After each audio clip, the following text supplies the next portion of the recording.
कल तक मेरा बेबी बिल्कुल ठीक से सो रहा था, प्रॉपर नैप, रात की नींद भी अच्छी थी, पर अचानक से सब कुछ चेंज हो गया। रात में बार-बार रोना शुरू और बिना रीज़न के बार-बार उठ जाना और सिर्फ गोदी में शांत होना। सच बोलूँ तो शायद से मुझे लगा पहले कि मैंने इसका रूटीन जो है वो खराब कर दिया है या शायद से बेबी को कोई प्रॉब्लम हो गई है। एक पेरेंट के दिमाग में सबसे पहले गिल्ट ही आता है, लेकिन फिर मुझे समझ आया प्रॉब्लम जो है वो नींद की नहीं थी, प्रॉब्लम भी नहीं थी एक्चुअली, ये एक डेवलपमेंट फेज़ चल रहा था। अगर आपका बेबी भी 8 टू 10 मंथ्स के बीच में है और सडनली स्लीप चेंज हुई है, तो ये वीडियो आपके लिए है और वीडियो एंड तक ज़रूर देखिए। एक चीज़ मैं आपको एंड में बताने वाला हूँ, जो करने से हमारी नाइट्स जो है वो ईज़ी हो जाएगी। पिछले कुछ दिनों में मेरी स्लीप भी बिल्कुल ऑलमोस्ट ज़ीरो हो गई है। बेबी हर एक 2 घंटे में बार-बार उठ रहा था। कभी सिर्फ़ आँख खोल कर के देख रहा है, कभी बिना वजह हमें देख कर के रो रहा है। दिन में बिल्कुल हैप्पी बेबी और रात में कंप्लीटली डिफरेंट पर्सन। मुझे लगा फीडिंग पैटर्न चेंज करूँ, शेड्यूल चेंज करूँ, खाने-पीने का कुछ चेंज करूँ, एट लीस्ट ये सारी जो प्रॉब्लम है वो कुछ तो सॉल्व हो। पर जितना फिक्स करने की कोशिश कर रहा था मैं उतना ज़्यादा ही कन्फ्यूज़ होता चला जा रहा था। फिर रियलाइज़ हुआ कि बेबी कुछ गलत नहीं कर रहा। हम लोग सिर्फ़ स्लीप देखते हैं, पर एक्चुअल में उस टाइम पे जब बेबी सो रहा होता है, उस टाइम पे भी बेबी का ब्रेन जो है फुल्ली फंक्शनल होता है और वो चीज़ों को ग्रैब कर रहा होता है। उसके ब्रेन का डेवलपमेंट जो है वो उस टाइम पे भी हो रहा होता है जब वो सोता रहता है और फुल स्पीड से ग्रो हो रहा होता है। 9 मंथ्स के अराउंड बेबी एक बड़ा डेवलपमेंट जंप लेते हैं। इस फेज़ में वो समझने लगते हैं कि मम्मा और पापा दोनों अलग एग्ज़िस्ट करते हैं। मतलब अगर आप रूम से बाहर चले गए, तो वो ये सारी चीज़ें जो हैं वो नोटिस करता है। इसको सेपरेशन एंग्ज़ायटी बोलते हैं नॉर्मल लैंग्वेज में। बेबी चेक करता है कि आप पास में हैं या नहीं। इसीलिए रात में उठ के वो सिर्फ़ और सिर्फ़ कन्फर्म करते हैं। कोई प्रॉब्लम नहीं होती, सिर्फ़ उन्हें रीअश्योरेंस जो है वो चाहिए होता है। साथ ही बेबी न्यू-न्यू जो स्किल्स होते हैं, वो सारी चीज़ें वो लर्न कर रहा होता है। क्रॉलिंग, स्टैंडिंग, बैलेंस, ये सारी चीज़ें जो हैं वो ब्रेन कंटिन्यूअसली प्रैक्टिस करता रहता है बच्चों के। इवन स्लीप के टाइम भी बेबी का जो ब्रेन है वो पूरी तरीके से वो रिलैक्स नहीं होता और वो फंक्शनल रहता है। तो इस वज़ह से जो है स्लीप लाइट हो जाती है बिल्कुल।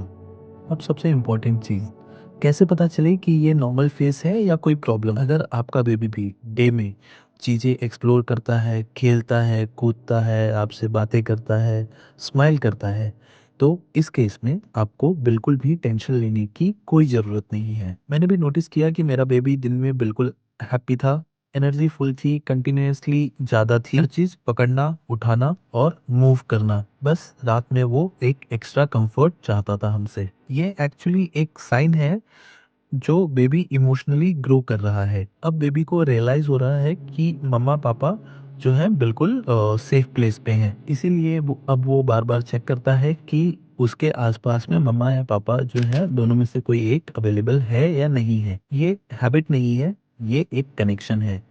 अब मैं शेयर करता हूँ कि क्या चीज़ जो है वो हेल्प करी हमारे केस में। पहली बात, रूटीन हमने बिल्कुल सेम रखा, same bed time timing, same timing and उसके बाद लाइट्स वगैरह डिम करना, साउंड्स को कम कर देना, जैसे हम पहले करते थे सेम उसी तरीके से। और जैसे ही ये सब होता, बेबी प्रेडिक्ट करने लगता था कि अब स्लीप टाइम जो है वो आ गया है। दूसरी चीज़, दिन में ज़्यादा प्ले टाइम। जितना ज़्यादा बेबी दिन में प्रैक्टिस करता है क्रॉलिंग, खेलना, कूदना, उतना ज़्यादा रात के टाइम में बॉडी जो है बेबी का वो रिलैक्स करती है। तीसरी चीज़, हर वेकअप पर हमने पैनिक बिल्कुल भी नहीं किया। कभी सिर्फ हाथ पकड़ने से ही बेबी वापस से सो जाता।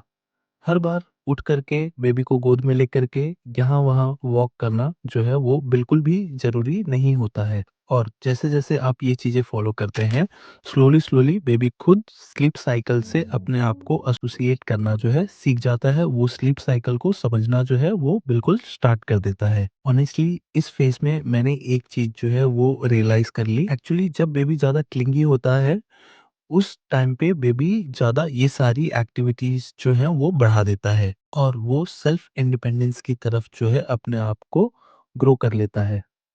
थोड़ा अपोज़िट लगता है, थोड़ा स्ट्रेंज सुनने में आता है, पर ये बिल्कुल सच है। जितना बेबी सिक्योर फ़ील करेगा, उतना बेबी आगे चल कर के कॉन्फिडेंट इंसान बनेगा। कभी-कभी हम पेरेंट्स सोचते हैं कि ये सब के वजह से बेबी को आदत पड़ जाएगी, पर इस एज में बेबी सिर्फ़ और सिर्फ़ रीअश्योरेंस जो है वो सीख रहा होता है। परफेक्ट पैरेंटिंग जो है वो एग्ज़िस्ट नहीं कर रही होती। बस प्रेज़ेंस जो है वो मैटर करता है। और हाँ, ये स्लीपलेस नाइट्स जो है वो परमानेंट नहीं होती।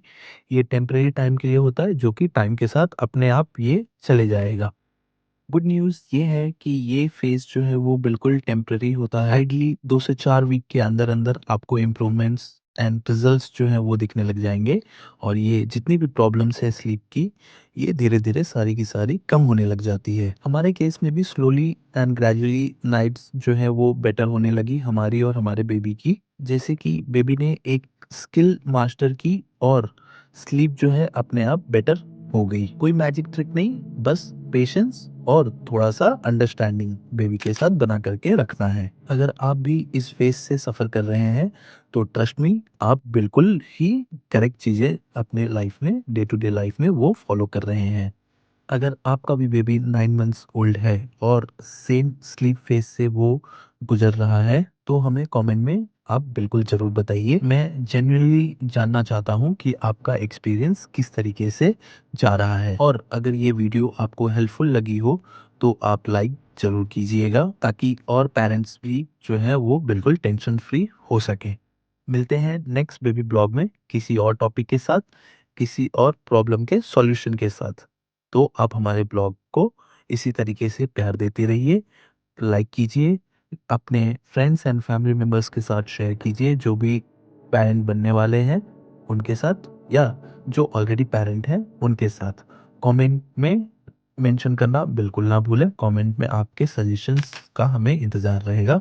Thank you so much. जिस तरीके से आपने प्यार बनाया है, वो प्यार आप बनाए रखिए। Bye bye, take care.